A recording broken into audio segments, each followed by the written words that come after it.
The official version of 9/11. Here's a brief description of the official version.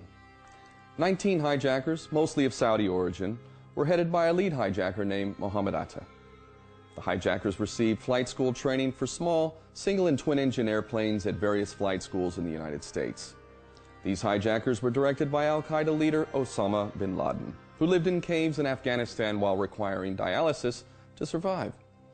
Together, they managed to outwit the entire defense systems of America, despite the fact that in 2001 the United States invested more money and resources in defense than just about every other nation on the planet combined.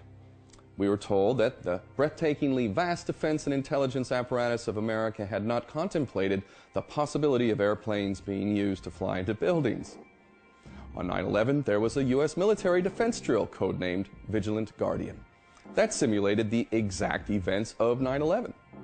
As a result of this drill, there was confusion about whether there was a real or simulated hijacking, and thus 19 individuals managed to allegedly hijack 4 planes and freely roam American airspace without any challenge from U.S. interceptor fighter jets.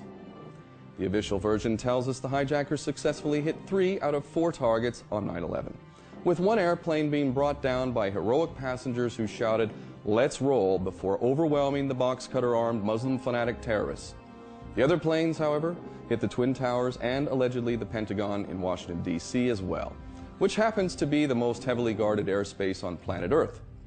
While none of the virtually indestructible black boxes of any of the 4 airplanes were ever proven to be recovered, including that of Flight 93, which apparently managed an intact nosedive into a field in Pennsylvania, which occurred at such a high rate of speed that none of the actual plane, fuselage, jet engine, seats, or bodies was ever recovered. However, officials did recover 2 of the hijackers' passports and a bandana, as well as another alleged hijacker's passport from Flight 11, which slammed into the North Tower, causing a massive fireball. Although just 2 of the buildings were hit by planes in New York City, 3 buildings were completely destroyed, while 7 buildings were either partially or fully destroyed. The Twin Towers almost entirely turned to dust, while Building 7 collapsed in a process that resembled a controlled demolition, with each of the 3 buildings falling at free-fall speed. We are told that the destruction of the Twin Towers was caused by the weakening of the steel support columns from jet fuel fires, and that Building 7 collapsed uniformly in a free fall due to a standard office fire. This is the first and only time in history that has occurred to such buildings, steel support, steel frame buildings.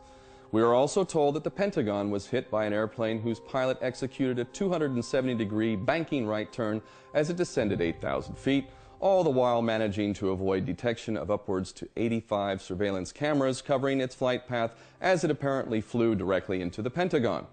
Footage from the 85-plus surveillance cameras was confiscated by the FBI, but they assure us it was just as described. The commission created to carry out the official investigation required 442 days to be formed by a foot-dragging Bush administration. No less than Henry Kissinger was appointed to lead the investigation, and the total budget allocated to investigate the biggest crime in the history of America was a staggeringly minuscule $14 million. By comparison, the U.S. government budgeted $160 million, when adjusted for inflation, to investigate the Space Shuttle Challenger disaster in 1986.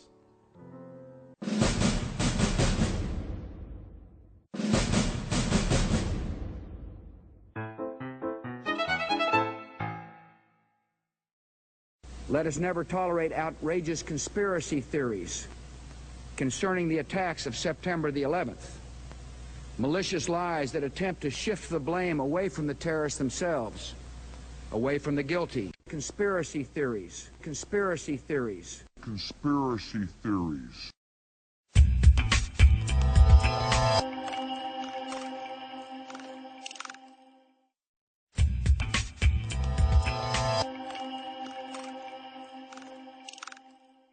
The official version of 9/11 is a terribly bad B-movie. It is a massive insult to our intelligence and all too significantly reveals the depth of mind control that many in our world are subject to. All too ironically, those of us who are not so brain-dead as to believe the official version are called conspiracy theorists, despite the obvious fact that the official version of 9/11 is in fact, you guessed it, a conspiracy. It just so happens to be the most ridiculous conspiracy of them all.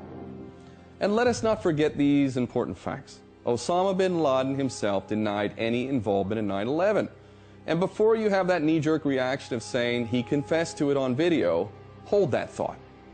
With regard to America's supposed need to invade Afghanistan in pursuit of bin Laden, the Taliban stated on record that they would extradite him if only the United States would adhere to this paltry little thing called due process of law, which also involves another little thing called evidence. As it turns out, the U.S. decided in favor of invading and occupying two nations and turning them back to the Stone Age. As far as the evidence is concerned, it's a sort of don't worry about it kind of thing. So bin Laden was never actually charged with any crime regarding 9/11, with the FBI stating in 2006 that there was, quote, no hard evidence linking bin Laden to 9/11. Going back to the supposed bin Laden video confession, if the FBI does not believe it, why do you? As for the supposed 19 hijackers, there is no video evidence of any of the hijackers boarding the planes, from airports controlled by Israeli security no less. Several items have been used as evidence to implicate these patsies, but these are ridiculous. As already mentioned, 3 passports belonging to alleged hijackers were supposedly recovered. In the case of Satam al-Sakami's passport, it is said to have survived the plane crash's explosive fireball in the North Tower, falling hundreds of feet to the ground and then randomly picked up by a passerby who delivered it to the New York Police Department. In pristine condition, no less, with no burns, tears, or rips, with the picture and name perfectly visible. Once again, no bodies or plane wreckage was recovered from the alleged Flight 93 crash site in Shanksville, Pennsylvania, supposedly because the plane crashed at such an incredible rate of speed that apparently everything vaporized.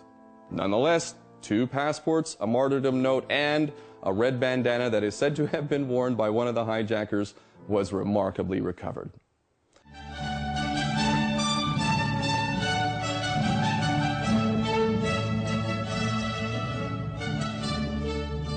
On the morning of September 11, 2001, 19 men armed with box cutters, directed by a man on dialysis in a cave fortress halfway around the world using a satellite phone and a laptop, directed the most sophisticated penetration of the most heavily defended airspace in the world, overpowering the passengers and the military combat-trained pilots on 4 commercial aircraft before flying those planes wildly off course for over an hour without being molested by a single fighter interceptor. These 19 hijackers, devout religious fundamentalists who like to drink alcohol, snort cocaine, and live with pink-haired strippers, managed to knock down 3 buildings with 2 planes in New York, while in Washington, a pilot who couldn't handle a single-engine Cessna was able to fly a 757 in an 8,000-foot descending 270-degree corkscrew turn to come exactly level with the ground, hitting the Pentagon in the budget analyst office where DoD staffers were working on the mystery of the $2.3 trillion that Defense Secretary Donald Rumsfeld had announced missing from the Pentagon's coffers in a press conference the day before, on September 10th, 2001. Luckily, the news anchors knew who did it within minutes. Osama bin Laden. The pundits knew within hours. Osama bin Laden. The administration knew within the day. Terrorists who committed these acts and those who harbor them. And the evidence literally fell into the FBI's lap. That a hijacker's passport was found blocks from the World Trade Center crash site, if you can believe that. But for some reason, a bunch of crazy conspiracy theorists demanded an investigation into the greatest attack on American soil in history. That investigation was delayed, underfunded, set up to fail, a conflict of interest, and a cover-up from start to finish. It was based on testimony extracted through torture, the records of which were destroyed. It failed to mention the existence of WTC-7, Able Danger, P-TECH, Sibel Edmonds, OBL and the CIA, and the drills of hijacked aircraft being flown into buildings that were being simulated at the precise same time that those events were actually happening. It was lied to by the Pentagon, the CIA, the Bush administration, and as for Bush and Cheney, well, no one knows what they told it because they testified in secret, off the record, not under oath, and behind closed doors. It didn't bother to look at who funded the attacks because that question is ultimately of little practical significance. Still, the 9/11 Commission did brilliantly, answering all of the questions the public had, except most of the victims' family members' questions, and pinned blame on all the people responsible, although no one so much as lost their job, determining the attacks were failure of imagination. Because Nobody in our government, at least, and I don't think the prior government that could envision flying airplanes into buildings. Except the Pentagon, FEMA, NORAD, and the NRO. The DIA destroyed 2.5 terabytes of data on Able Danger, but that's okay because it probably wasn't important. The SEC destroyed their records on the investigation into the insider trading before the attacks, But that's okay, because destroying the records of the largest investigation in SEC history is just part of routine record keeping. NIST has classified the data that they used for their model of WTC7's collapse, but that's okay, because knowing how they made their model of the collapse would jeopardize public safety. The FBI has argued that all material related to their investigation of 9/11 should be kept secret from the public, but that's okay, because the FBI probably has nothing to hide. This man never existed, nor is anything he had to say worthy of your attention, and if you say otherwise, you are a paranoid conspiracy theorist and deserve to be shunned by all of humanity. Likewise him, and her. And her, and her, and him. Osama bin Laden lived in a cave fortress in the hills of Afghanistan, but somehow got away.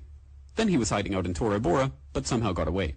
Then he lived in Abbottabad for years, taunting the most comprehensive intelligence dragnet, employing the most sophisticated technology in the history of the world for a decade, releasing video after video with complete impunity and getting younger and younger as he did so, before finally being found in a daring SEAL team raid which wasn't recorded on video, in which he didn't resist or use his wife as a human shield, and in which these crack special forces operatives panicked and killed this unarmed man, supposedly the best source of intelligence about those dastardly terrorists on the entire planet. Then they dumped his body in the ocean before telling anyone about it. Then a couple dozen of that team's members died in a helicopter crash in Afghanistan. This is the story of 9/11, brought to you by the media, which told you the hard truths about... His head could be seen to move violently forward. And... They took the babies out of incubators. And... Mobile production facilities. And... The rescue of Jessica Lynch. If you have any questions about this story, you are a batshit, paranoid, tinfoil, dog-abusing baby hater, and will be reviled by everyone. If you love your country and or freedom, happiness, rainbows, rock and roll, puppy dogs, apple pie, and your grandma, you will never ever express doubts about any part of this story to anyone. Ever. This has been a public service announcement by the Friends of the FBI, CIA, NSA, DIA, SEC, MSM, White House, NIST, and the 9/11 Commission. Because ignorance is strength.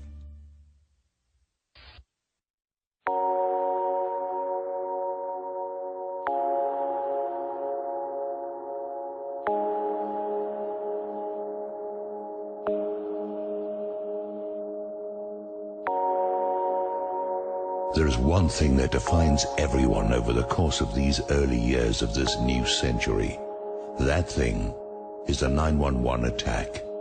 Everyone in government in every field of endeavor, the world over, is defined by their position on this event. It is not necessary to know the truth. It is only necessary to know the extent of the lies in order to define any leader in any position anywhere in the world. By what they have said and by what they have not said, one can accurately judge who is an enemy of the peoples of the world. One can accurately determine who is a tool of the psychopaths, or one of them. Think about what you allow yourself to know. Think about what you pass by, ignore, deny, and defend that defines you. It defines the degree of your personal courage, your relationship to the truth, your values, your principles, and what you will pass on to your children and everyone you meet. It tells you, in that place where your conscience must once have lived, whether you are a hypocrite and a fool, or whether something greater still lives within you.